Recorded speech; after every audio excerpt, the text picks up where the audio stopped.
오늘 보실 말씀은 요한복음 1장 29절에서 42절 말씀입니다. 요한복음 1장 29절에서 42절 말씀입니다.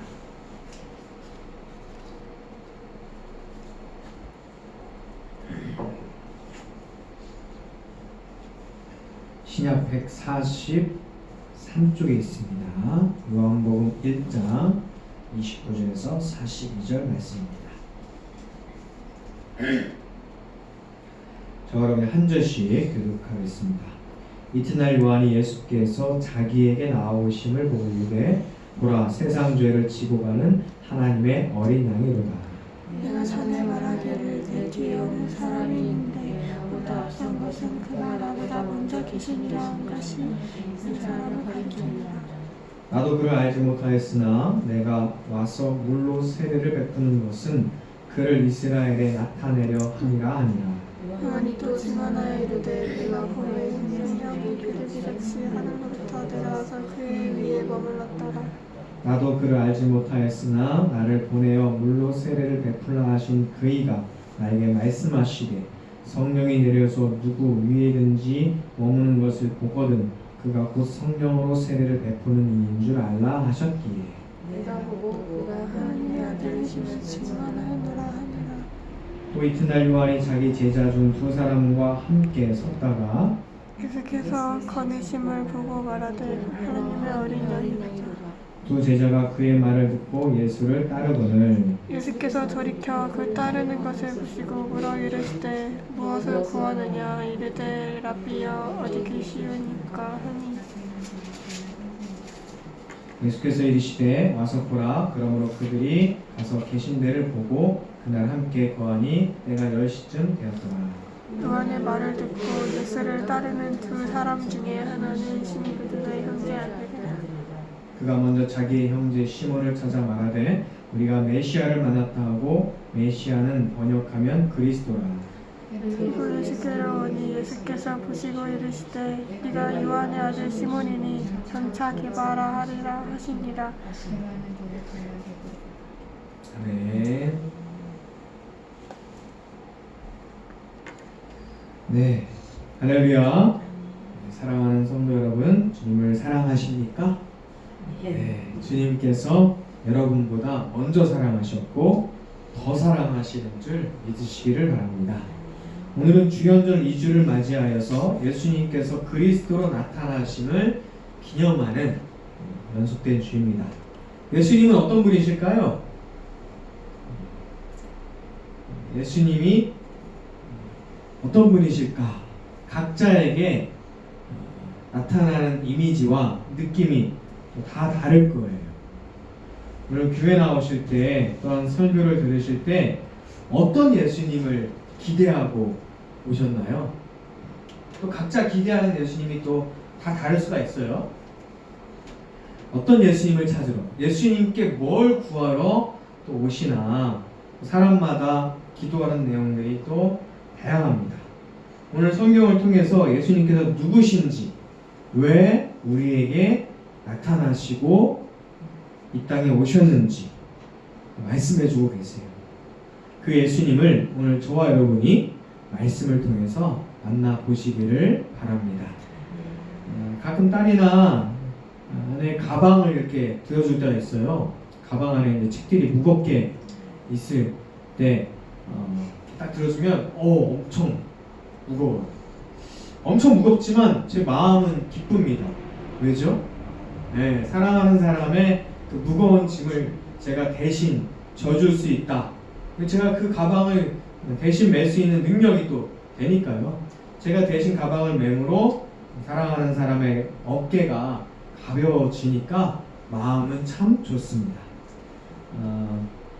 근데 가방이 무겁다고 해서 아무에게나 들어달라고 하지 않죠. 아무에게나 들어달라고 하거나 지나가는 모르는 사람이 그 무거워 보이는데 제가 들어줄까요? 한다고 해서 가방을 맡길 수는 없는 거예요. 네. 아무에게나 줄 수 없고 아무에게나 넘길 수 없는 것이 또 내 짐이 아무리 무겁다고 해도 짐입니다. 특히나 공항이나 이런 데서요 짐을 잘못 맡기거나 아니면 또 어떤 할머니나 이런 분들이 무거운데 좀 잠시 짐 좀 맡아주세요 그런다고 해서 맡아주면 큰일 날 수 있어요. 예전에 뉴스 중에 그렇게 이제 그런 짐들을 잠깐 좀 맡아달라고 해서 맡았는데 그 안에 마약이나 이런 이제 금지된 물품이 들어있어갖고 큰 공경에 처하는 그런 뉴스도 가끔 있었거든요. 짐이라고 해서 아무에게 맡기거나 또 아무 사람을 맡아줘도 안 되는 거거든요. 이 사람이 내가 믿을 만한 사람인가? 줘도 되나? 그런 신뢰가 있어야 서로 주고받고 할 수 있는 겁니다. 아이들에게 절대로 모르는 사람 따라가라고 하면 안 되잖아요. 제 일하는 그 부문에서 가끔 엘리베이터나 아파트 사람을 만나면 엄마와 아이가 같이 있을 때 아이에게 먼저 이렇게 사탕이나 선물을 이렇게 딱 주면 교육을 잘 받은 아이는 안 받아요. 이렇게 경계하면서 누구야 저 아저씨? 그러면서 안 받거든요. 그러면 제가 야 너 참 교육을 잘 받았구나 칭찬을 하고 합니다. 근데 그 부문에서는 먼저 교육을 하는데 그냥 아이들한테 주라고 하지 않고요. 먼저 어머니께 허락을 받으라고 해요. 어머니 제가 이 선물 우리 예쁜 아이에게 줘도 될까요? 라고 허락을 받고 어머니께서 네 줘도 돼요. 그러면 그때 아이에게 주면서 말을 걸고 이렇게 하라고 합니다. 좋은 사탕이나 그 아이들이 좋아하는 것을 모르는 사람이 준다고 해서 애들이 적절대로 그거 덥석덥석 받고 따라가고 그러면 안 되거든요. 특히 아이들이 사고를 당하는 게 어떤 경우냐면 아는 사람도 마찬가지예요. 어른이 자기한테 이거 좀 도와줄래? 라고 하면 아이들은 내가 어린데 어른이 나에게 도와달라고 그러네? 그러면서 굉장히 기분이 업되고 자존감이 막 올라가면서 그러면서 도와주고 그러면서 그 어른을 따라가는 경우가 종종 있다고 그래요. 그래서 아이들한테 모르는 사람이 주는 것도 절대 받지 말고 또 어른은 어린이에게 도움을 요청하지 않아 도와줄 필요 없고 도와줘서도 안 돼 라고 분명히 교육을 해야 된다고 그러더라고요. 도움을 주고받는 것도 사실은 신뢰가 있어야 도움을 주기도 하고 도움을 받기도 합니다. 생판 모르는 사람이 생판 모르는 가운데 도움을 주면 왜 도와주지? 이렇게 이제 생각할 수도 있는 거거든요. 믿을 수 있는 사람한테 또한 줘야 됩니다. 오늘 세례 요한에게 예수님께서 다 오시잖아요.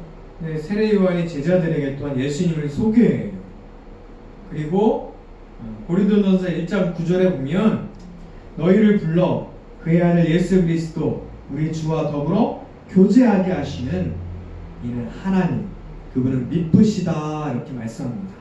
자, 이 미쁘시다라고 하는 말씀은 믿음직스럽다라고 하는 말씀이에요. 우리를 불러서 그분하고 교제하게 하신 분이 바로 믿음직스러운 하나님이라고 해요. 그렇죠? 하나님께서 말씀하셨고 믿음직스러운 하나님께서 예수님과 교제하게 하셨다. 지금 세례요한도 사실은 두 번에 걸쳐서 뭐라고 얘기하냐면 나는 사실 그를 잘 몰랐다. 나는 그를 잘 몰랐다. 그런데 어떻게 해요? 하나님께서 나에게 물로 세례를 주라고 하신 그분께서 말씀하셨다. 그분이 바로 세상 죄를 지고 가는 어린 양이고 또 성령이 비둘기같이 그 위에 임하면 그가 바로 내 아들이다라고 하나님께서 말씀하셨다는 거죠. 그 음성을 듣고 그 들은 음성대로 세례를 주고 그에게 오는데 성령이 비둘기같이 임하네. 그걸 보니까 이야 하나님의 아들이구나. 와 저분은 성령으로 세례를 주시는 분이구나. 아 내가 그렇게 기다렸던 메시아구나. 그 믿음으로 그를 알아보고 그를 사람들에게 또한 소개를 하는 거죠. 세상 죄를 지고 가는 어린 양이라고요. 33절 말씀 우리 같이 읽겠습니다. 나도 그를 알지 못하였으나 나를 보내어 물로 세례를 베풀라 하신 그이가 나에게 말씀하시되 성령이 내려서 누구 위에든지 머무는 것을 보거든 그가 곧 성령으로 세례를 베푸는 이인 줄 알라 하셨기에. 아멘. 그 하나님께서 알려주신 증거를 통해 예수님이 바로 세상 죄를 지고 가는 어린 양이라는 것을 알았다는 거예요. 그러면서 세례 요한이 또한 세례를 주러 오신 예수님을 증언하기 시작을 합니다. 여러분이 하는 일도 이렇게 세례 요한처럼 예수님을 증언하는 일이 되기를 주의 이름으로 축원합니다. 그냥 나 혼자 잘 먹고 잘 살기 위해서 일하는 것이 아니라 모든 일 가운데 일거수일투족이 사실은 예수님을 증언하는 일이 되어야 돼요. 우리가 짊어지고 가는 각종 죄들이 있어요. 악은 선의 부재라고 합니다. 나는 딱히 죄 지은 것도 없는데 그냥 좀 부족할 뿐인데 이렇게 생각할 수도 있어요. 그런데 그 부족함이 죄라는 거예요. 커트라인이 있어요. 근데 그 커트라인보다 부족하면 떨어지는 거죠. 커트라인보다 부족한 게 죄인 거예요. 천국에 들어갈 만한 충분한 자격이 조금이라도 되지 못하면 그게 90점이든 50점이든 10점이든 빵점이든 하여튼 그 자격에 미달이 되면 다 죄인 거예요. 얼마의 차이냐는 그렇게 중요하지 않습니다. 죄라는 것은 어떤 행위의 결과를 얘기하는 것이 아니라 부족한 것이 죄거든요. 내가 부족한데 내가 어떻게 나의 부족함을 채울까요? 부족한 사람은 채울 수 없어요. 부족하니까요. 내가 더러운데 어떻게 나를 깨끗하게 할까요? 더러운 사람은 더러운 걸 깨끗하게 할 수 없어요. 깨끗한 존재가 깨끗하게 해주는 거예요. 더러운 걸로 자꾸 닦아봐야 더 더러운 건 묻잖아요. 내가 무거운 짐을 졌는데 어떻게 다른 사람을 가볍게 할 수 있겠습니까? 짊어지고 갈 수고하고 무거운 짐 그것이 있다면 주님께 나아오시기를 바랍니다. 누가 나를 채워줄 수 있어요? 누가 나를 깨끗하게 할 수 있어요? 누가 나의 짐을 대신 지고 갈 수 있습니까? 바로 예수 그리스도십니다. 구약에서는 사람의 죄를 양의 머리에 뒤집어 씌운 다음에 그러면 그 양을 사람의 죄를 다 짊어지고 사막으로 가고 또 성소로 가서 그 양이 대신 죽어요. 그게 속죄 양이죠. 세상 죄를 지고 가는 어린 양의 역할입니다. 마태복음 11장 28절 말씀 같이 읽겠습니다. 수고하고 무거운 짐진 자들아 다 내게로 오라 내가 너희를 쉬게 하리라. 이 말씀처럼 무거운 짐, 고통의 짐, 고민의 짐, 질병의 짐, 그런 죄짐, 내가 감당하기 어려운 모든 무거운 짐이 있다면 예수님께 오십시오. 십자가 앞에 내 짐을 다 풀어 놓으십시오. 주님이 우리를 쉬게 하실 겁니다. 주님께서 대신 져주실 겁니다. 우리는 뭘 지면 됩니까? 예수님의 십자가를 지면 돼요. 예수님의 십자가가 우리의 생명이며 예수님의 십자가가 능력입니다. 아유, 예수님의 십자가 지면 더 힘든 거 아니에요? 아닙니다. 예수님의 십자가를 지면 우리는 편해지고요, 능력이 되고요, 승리할 수 있고요, 예수님의 생명으로 살아갈 수 있게 되는 거예요. 먼저 예수님을 보고 알고 믿은 사람은, 예수님이 하나님의 아들임을 믿는 사람은, 예수님이 우리의 죄를 대신 짊어지신 분이라는 것을 아는 사람은 그 복음을 또한 전하는 사람이 되는 거죠. 세례 요한이 자기 제자들을 예수님께 보내며 세상 죄를 지고 가는 어린 양이라고 소개를 하고, 또 그 제자들 가운데 요한과 안드레가 예수님께 오고 예수님과 더불어 머물면서 예수님께서 그리스도라는 것을 알고 또한 믿게 된 제자 안드레가 누구에게 가죠? 그 형제 시몬에게 가서 그동안 우리가 찾고 기다렸던 메시아 그리스도 우리의 구세주가 오셨다. 내가 방금 만났는데 와 진짜 그분이 우리의 구세주야 라고 시몬에게 예수님을 또한 전합니다. 우리를 죄에서 구원하실 분, 그동안 우리가 해결하지 못했던 그 죄의 문제 단박에 해결하실 분, 그분이 나타나셨다고 형제에게, 정말 사랑하는 존재에게 예수님을 전해요. 이 요한복음을 쓴 요한이 또한 이 복음을 쓴 이유와 마찬가지죠. 요한복음 21장 30절과 31절을 보면 요한이 요한복음을 쓴 목적이 나와요. 네, 같이 읽겠습니다. 예수께서 제자들 앞에서 이 책에 기록되지 아니한 다른 표적도 많이 행하셨으나 오직 이것을 기록함은 너희로 예수께서 하나님의 아들 그리스도이심을 믿게 하려 함이요 또 너희로 믿고 그 이름을 힘입어 생명을 얻게 하려 함이라. 아멘. 왜 요한이 요한복음을 썼다고요?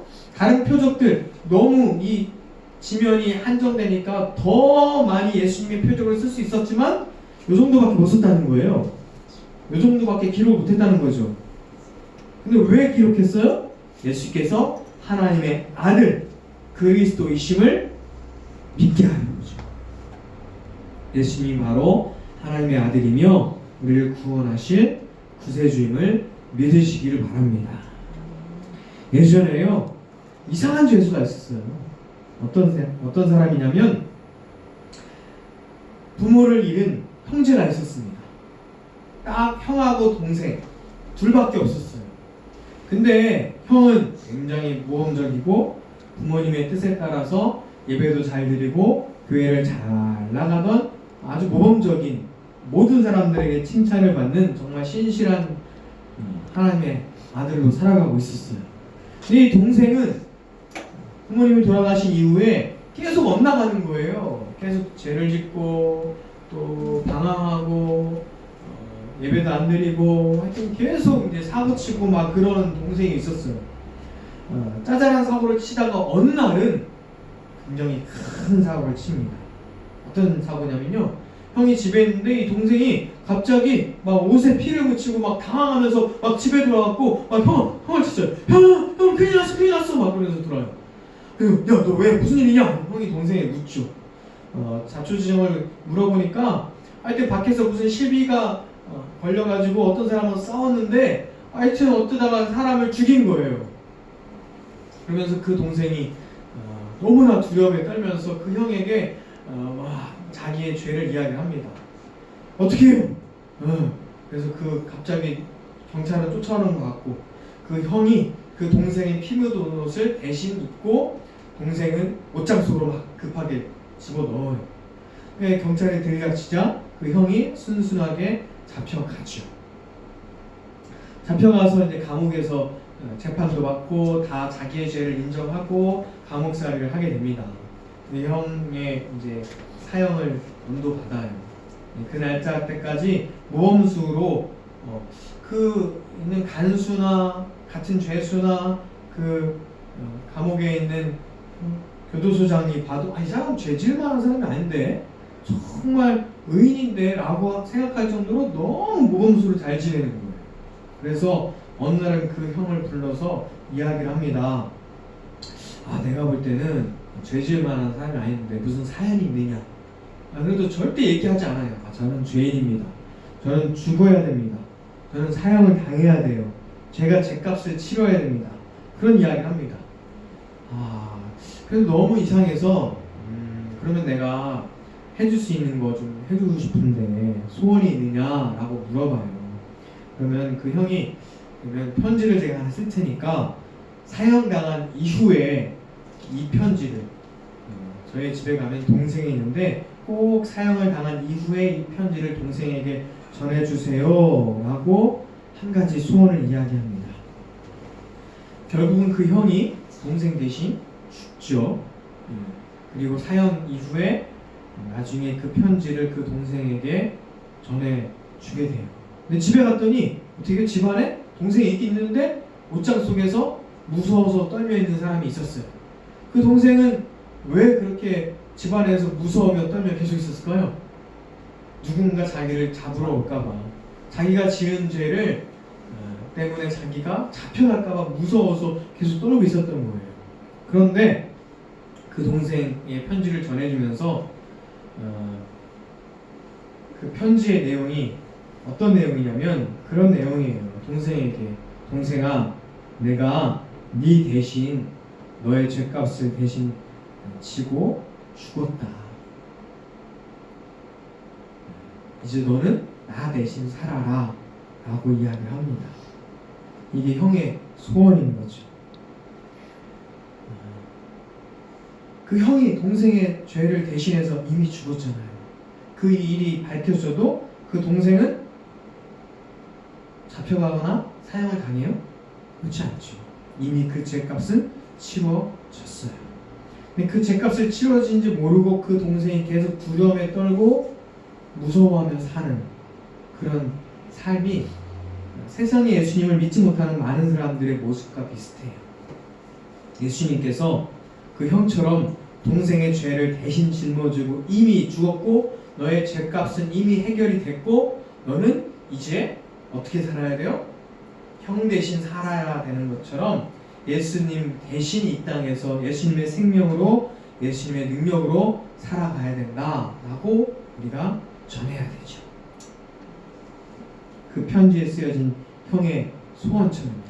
예수님도 우리에게 바라는 게 바로 그럴 겁니다. 내가 예수님 대신 이 땅에서 예수님을 전하고 예수님의 이름을 찬송하고 예수님의 생명으로 살아가기를. 사랑하는 성도 여러분, 내가 혼나야 되는데 대신 혼나주신 분이 있어요. 그분이 바로 예수님이십니다. 내가 죽어야 되는데 대신 죽어주신 분이 있어요. 그분이 바로 예수님이십니다. 나의 죄값을 치러주신 분, 그 예수님, 그 예수님의 십자가와 보혈, 얼마나 감사합니까? 우리가 해야 될 일은 뭐예요? 그 예수님의 생명을 찬양하고 그리스도의 보혈을 높이고 예수님의 이름을 세상 가운데 드러내고 예수님께서 우리를 구원하신 하나님의 아들이며 그리스도다라고 하는 것을 세상 가운데 전도하는, 예수님을 믿고 그분께 사람들이 나아올 수 있도록 여러분의 모든 죄와 허물은, 여러분의 모든 무거운 짐은 예수님께서 십자가에서 다 해결해 주셨습니다 라고 주의 복음을 선포하는 것이 우리가 해야 되는 일이죠. 그리고 우리는 그분을 찬양하는 것, 얼마나 감사해요. 그 찬양하고 그분을 높이는 것이 또한 예배죠. 그분을 증언하며 증인되고 예배자가 되기를 주의 이름으로 축원합니다. 아멘. 기도하겠습니다. 사랑과 은혜 하나님 감사합니다. 나 대신 나의 짐, 나의 죄, 나의 허물, 나의 근심과 걱정, 나의 죽어야 될 것들을 대신 짊어지고 십자가에 죽으신 예수님, 그 예수님을 사랑하고 또한 찬양하며 높입니다. 그 예수님을 또한 내 삶을 통해서, 나의 입술을 통해서 증언하며 전하는 사람이 되게 하여 주시옵소서. 나를 통해서 예수님께서 이 땅에 그리스도로 드러나게 하여 주시옵소서. 너무 감사합니다. 주님 앞에 나아올 수 없지만, 차마 주님 앞에 한 걸음 갈 수도 없지만 예수님께서 우리를 하나님과 화해케 하시고 우리의 죄를 모두 깨끗게 하심을 감사합니다. 하나님의 자녀로 살아가게 하여 주시옵소서. 예수님의 이름으로 기도합니다. 아멘.